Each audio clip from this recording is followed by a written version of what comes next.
Bon, pour parler du prix des crypto-monnaies, Bitcoin a repris un petit peu d'énergie. Là, il a quand même repris à peu près 10-12% sur la semaine. Ça fait quand même du bien au marché, même si je le rappelle, l'intérêt de la masse n'est toujours pas là.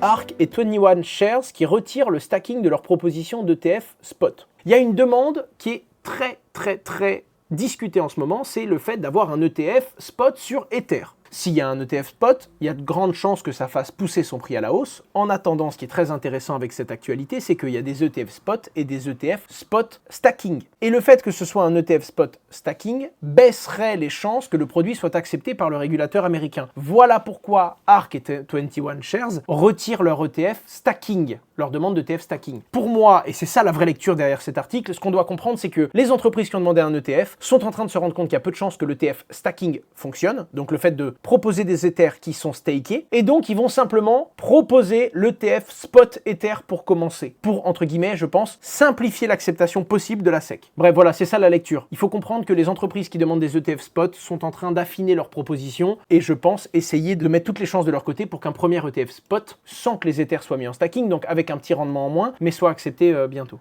Les amis, parlons de WorldCoin. WorldCoin, j'en ai parlé sur ma chaîne YouTube, juste ici, je vous mets le lien. Globalement, c'était une crypto-monnaie qui voulait scanner les iris des êtres humains pour en faire une identité numérique basée sur la blockchain, et c'est un projet dans lequel Sam Altman, donc le fondateur d'OpenAI, est investi. Autant vous dire que c'est relativement dingue, ça a fait beaucoup de bruit, parce que les gens ont à la fois se disent c'est génial, c'est une révolution, ou alors d'un autre côté, mais qu'est-ce qu'ils vont faire de mon iris, ou alors, oulala, Big Brother, on rentre dans un monde qui nous fait vraiment flipper, peu importe. Deux choses très importantes à retenir. Première chose, depuis que j'ai fait cette vidéo, ce bonsaï est mort. Voilà, ça c'était une information très importante. La deuxième, vous pouvez retrouver cette vidéo et surtout, elle a bien évolué. Je me demande si je ne vous fais pas une V2. Pourquoi? Parce que suite à beaucoup de problèmes, notamment avec des pays qui sont très à cheval sur la conservation des données, et cette fois-ci c'est une vraie information importante, contrairement au bonsaï, WorldCoin a changé son fusil d'épaule. C'est-à-dire qu'ils ont supprimé tous les codes qu'ils auraient prélevés des iris, apparemment, et ils ont introduit un nouveau système de sécurisation des données. Moi, ce que je lis, c'est WorldCoin a entendu les plaintes des gens, les inquiétudes de la communauté et des différents régulateurs, et change son fusil d'épaule avec une nouvelle narrative pour faire un petit peu moins peur au peuple.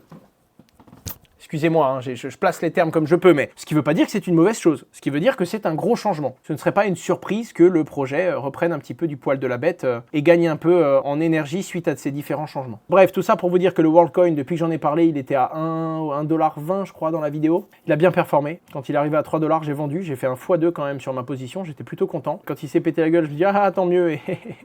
Et quand il est monté à 8, 9, 10$, bah, j'avais la haine, quoi, mais c'est la vie, hein. Je pense que vous connaissez ce cycle-là. J'aurais jamais dû tout vendre, j'ai même pas suivi mes propres conseils. En tout cas, voilà, il y en a très peu de libérés, mais le token a une certaine valeur.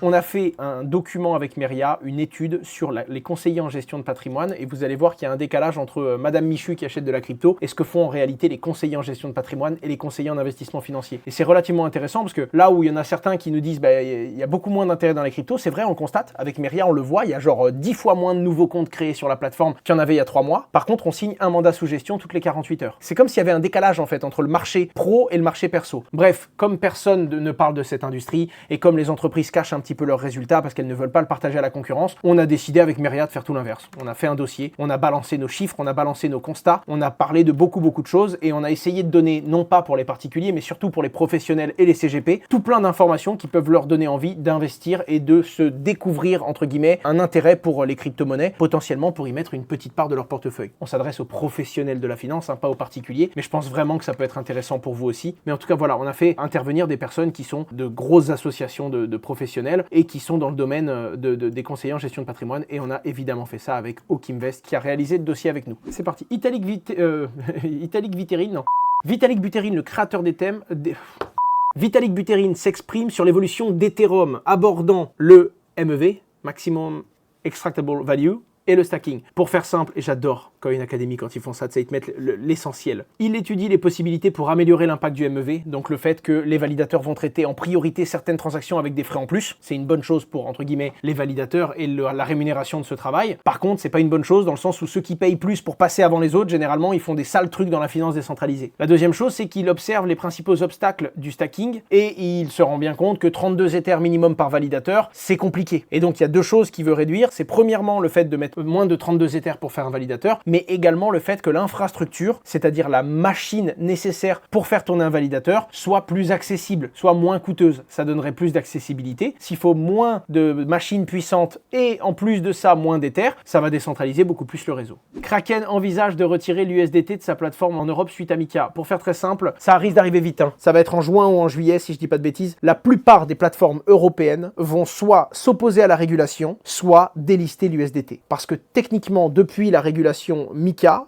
avec ce qui arrive, que ce soit en France ou en Europe, globalement, si Tether ne se conforme pas, et ils n'ont pas prévu de se rendre conforme, on va plus pouvoir l'utiliser. Il y a déjà des exchanges qui l'ont retiré, et Kraken examine déjà la possibilité de retirer l'USDT de sa plateforme. Étant donné que beaucoup de ces réserves viennent du dépôt bancaire, il y a plein de choses qui font que Tether ne peut pas facilement se réguler. Probablement USDC ou d'autres affaires à suivre. En tout cas, voilà, c'est OKEx qui a déjà retiré l'USDT de sa plateforme pour tous les clients qui viennent de l'espace économique européen. Autant vous dire que Kraken ne va pas retirer l'USDT dans tous les pays, quoi. Ce sera vraiment en Europe pour les Européens. Les amis, on avance. Le Sénat américain vote pour la suppression de la politique anti-crypto de la SEC. En gros, c'est une politique qui, pour faire simple, interdit pas mal de trucs, notamment aux banques de détenir de la crypto-monnaie. Ce qu'il faut savoir, c'est que le président Joe Biden avait promis de placer son veto et le nombre de voix n'est pas suffisant pour empêcher cela. Et donc voilà, il est possible que ce soit la Maison-Blanche qui s'oppose et qui très clairement dit niet à ce vote. En attendant, c'est quand même le Sénat américain qui a voté pour la suppression d'une politique anti-crypto, quoi. On voit qu'il y a vraiment des différences entre la politique en place et ceux qui prennent certaines décisions légales là-haut, quoi. Les amis, Viva Technologies, qui est le plus gros événement technologique de France, c'est toute la semaine. Moi, j'y serai potentiellement vendredi de passage en tant que visiteur et samedi en tant du coup que speaker. Je fais une conférence sur la Discovery Stage. Il y a beaucoup de places, je crois qu'il y a 150 places assises et 150 personnes qui peuvent y assister en étant debout. Et je fais un truc que je n'ai jamais fait. C'est-à-dire que je vais prendre la parole pour parler de l'entrepreneuriat, mais surtout du gaming. Je vais vous parler de mon histoire, de comment j'ai commencé le jeu vidéo, comment je suis arrivé sur World of Warcraft, comment je me suis fait bannir de World of Warcraft, comment j'ai monté mon serveur Minecraft, comment j'ai monétisé mon serveur Minecraft et comment ça m'a donné 8 ou 10 grandes leçons qui me suivront, je pense, toute ma vie. Et voilà, ce sera à 10h30 le matin à Vivatech à Paris. Et pour le coup, je reste toujours après ma conférence pour voir mes abonnés. Je vous tiens à jour sur deux projets dont j'ai parlé. Il y a Cross the Ages qui a fait son listing, je vais en parler juste après. Et il y a Off the Grid, donc qui est un jeu vidéo qui va sortir, qui est un FPS, qui va sortir à la fois sur PlayStation, à la fois sur ordinateur et à la fois sur Xbox. J'ai jamais investi dans un projet aussi costaud niveau gaming. Les projets les plus gros sur lesquels je suis, c'est Cross the Ages et c'est Off the Grid, et ils ont leurs deux grosses annonces cette semaine. Là, ce qu'ils font, c'est qu'ils ont fait un programme de testeurs, et quand vous êtes dans le programme de testeurs, vous pouvez tester le jeu, mais également tester des contents et des features avant les autres. Si ça vous intéresse, pour moi, je pense qu'il y aura une distribution de drop pour ces gens-là, mais j'en sais rien et ils n'ont pas voulu me le confirmer. Donc je peux pas vous garantir qu'il y aura des tokens qui vont tomber pour ces gens-là, mais si ça vous intéresse et que vous êtes un gamer, je vous mets le lien dans le chat. Ça vous permettra justement de vous inscrire ici et de rejoindre le programme de pionniers. En gros, ils ont besoin de bêta-testeurs, ils vous donnent des exclus et il y a des chances que vous ayez des petites récompenses qui tombent. Les amis, ça commence le 23 mai, donc pour l'instant, vous n'êtes pas à la bourre, mais si ça vous intéresse, et surtout si vous êtes gamer, je crois qu'il y a déjà une version PC qui va tourner pour tous les utilisateurs qui sont là avant les autres. Bref, voilà, il y a une liste, je ne sais pas si vous serez sélectionné, n'hésitez pas à me le laisser savoir. Je reviens un peu sur l'actualité de Cross the Ages qui a lancé son token cette semaine. Déjà, il y a 2 semaines, ils ont fait un trailer que je vous invite vraiment à aller voir. Dans cette vidéo, ils expliquent qu'est-ce que c'est Cross the Ages. En 3 minutes, ils ont expliqué le lore, le livre, les équipes qu'il y a derrière et leur fameuse annonce.